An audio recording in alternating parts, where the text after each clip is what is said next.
හරි කොහොමද යාළුවනේ සුබ දවසක් අද පොඩ්ඩක් මොනවද ෂෙයා කරගන්න ඔයාලත් එක්ක පොඩි අදහසක් මේ ජපාන සම්බන්ධන වැරදි කියන්නත් බෑ හරි කියන්නත් බෑ නමුත් මට හිතුණා තව පොඩ්ඩක් ඔයාලත් එක්ක මගේ අදහස ෂෙයා කරගන්න ගොඩක් කට්ටියගේ අදහසක් තියෙනවා මේ ජපානයට ඇවිල්ලා ගේමක් ගහන්න බෑ කියලා මම ඔයාලට කලිනුත් මගේ වීඩියෝ වල කියලා තියෙනවා ඔයාලා මේ ජපානයට එන්නේ මම මෙහෙම කියනකොට සමා වෙන්න ඕන අර අපි කියන්නේ මේ මිඩල් ඊස්ට් වලට ගිහිල්ලා කඹුරලා සල්ලි හොයාගෙන ආපහු ලංකාවට යන්න බලාපොරොත්තු වෙන එහෙම ටයිප් එකෙන් නම් ඉතින් මෙහෙට එන්න එපා ඔයාලට කෙටි කාලීනව එහෙම ගේමක් ගහන්න බෑ මේ ඔයාලා මෙහෙට එන්න ස්ථාවර වෙලා ඉන්න ඒ කියන්නේ ඔයාලා මෙහෙමයි මම මෙහෙට ඇවිල්ලා සල්ලි හොයාගෙන අවුරුදු 10කින් 15කින් ආය ලංකාවට ඒක නිකන්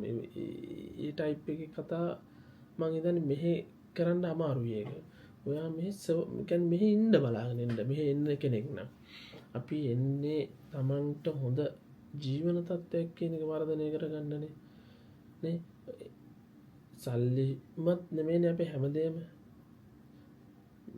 අපි වෙස්ටර්න් කන්ට්‍රි එකකට ගියත් එහෙම නැත්නම් වෙන හොඳ කන්ට්‍රි එකකට ගියත් අපේ බලාපොරොත්තුව තියෙන්නේ අපේ ජීවන තත්ත්වය උසස් කරගන්න එක. ඒක සල්ලිම නෙමෙයි. ඊට වඩා දේවල් ගොඩාක් තියෙනවා ඒකේ. ඉතින් ජපානයේ ඒ ඔක්කොම තියෙනවා. ඉතින් ඔයාලා මෙහෙට ඇවිල්ලා ඒක හරියට කළමනා කරගන්න එකවත් තමයි තීරණය වෙන්නේ. අනික තමා මෙහෙට එන ඕන කෙනෙක්ට වර්ක් වීසා එකක ඉන්නවා නම් තමන්ගේ පවුලේ අය මෙහෙට ගන්න පුළුවන්. තමන්ටයි ලංකාවටම ගිහිල්ලා එතන පවුලේ අයත් එක්ක ඉන්න ඕන කියලා ගන්න නැහැ. ඉතින් ලංකාවෙන් නෑ මෙහෙට ගන්න. මෙහෙ ඉඳලා පවුල ගෙනියන්න. එතකොට ඔයාලා දිගු කාලීන මේ සැප ගන්න පුළුවන්. අර කෙටි කාලීන ඇවිල්ලා අවුරුදු 3 4න් 5න් මෙතන සැප ගන්න පුළුවන් කියන එකක් නෑ. මොකද එහෙම සල්ලි හොයන්න බෑ. ඉල්ලීගල් විදියට ඇර ලීගල් විදියට මෙහි සල්ලි හොයන්න බෑ අවුරුදු 5කින්. හැබැයි දිගු කාලීනව තමන්ටම කියලා ව්‍යාපාරයක් ආරම්භ කරලා තමන්ගෙම කියලා ගේමක් ගහන එකට මේ ජපාන කියන්නේ හොඳ තැනක්.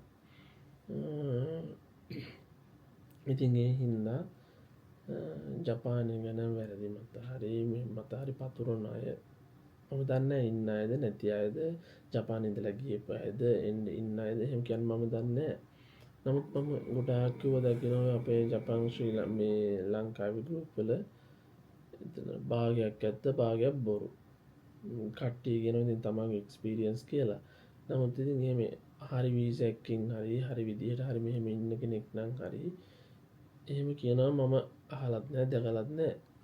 ඉතින් අර කෙටි කාලීන මාර්ග බලාපොරොත්තුෙන් ඇවිල්ලා ගේමක් ගහගන්න බැරි වුණාම ඉතින් කියන දේවල් ගොඩක් තියෙනවා. ඉතින් එහෙම වෙන්න එපා. ජපානය කියන්නේ හොඳ තැනක්. එන අයට එන්න පුළුවන් හොඳ තැනක්. ඇවිල්ලා දිගු කාලීනව තමන්ගේ ගමන යන්න. එහෙම යන කෙනෙක්ට ජපානය කියන්නේ හොඳ තැන.